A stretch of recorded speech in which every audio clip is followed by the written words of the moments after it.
Obama will today visit former President Mandela's apartheid prison cell on Robben Island, and Dipenet Mbeki has officially been welcomed to COPE. Ambusisiwa Khadebe with the latest news update. U.S. President Barack Obama will today visit former President Nelson Mandela's apartheid prison cell on Robben Island to pay homage to the icon whose attitude of forgiveness and reconciliation has won the admiration of the world. Obama's visit to Robben Island, which is not his first, will carry extra poignancy, with Mandela still critically ill in hospital.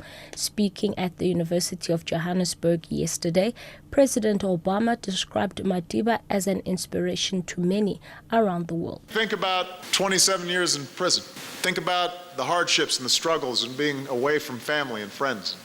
Reflecting on his years in prison, Nelson Mandela wrote that there were dark moments that tested his faith in humanity, but he refused to give up. And he said, "I'm fundamentally an optimist. Whether it comes from nature or nurture, I cannot say." Obama has called on young people to continue building the future they desire for the betterment of Africa.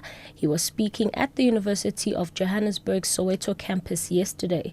President Obama says young people all over the world should be students of optimism and should not give up hope for the future. Part of being optimistic is keeping one's head pointed towards the sun, one's feet moving forward.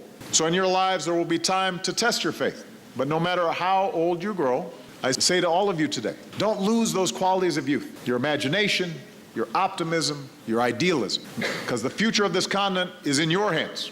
And if you keep your head pointed towards the sun and you keep your feet moving forward, I promise you will have no better friend and partner than the United States of America.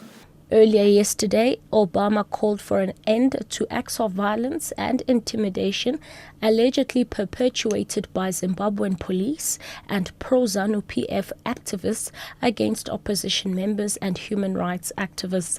This is in the wake of claims by some rights groups that the intimidation of voters has intensified since President Robert Mugabe announced the July 31st election date.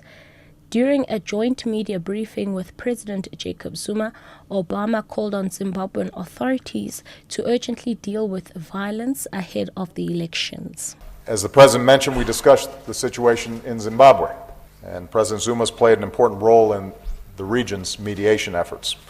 We agreed that the harassments of citizens and groups needs to stop, and reforms need to move forward so the people of Zimbabwe can cast their votes in elections that are fair and free and credible.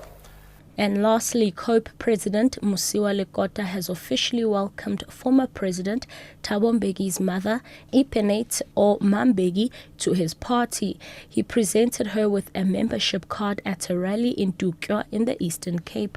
Lekota also joined the world in wishing former President Nelson Mandela well. He appealed to parties not to use Madiba's name for political gain. Catch the latest news on the hour on SABC radio stations and on NewsBreak Option 1.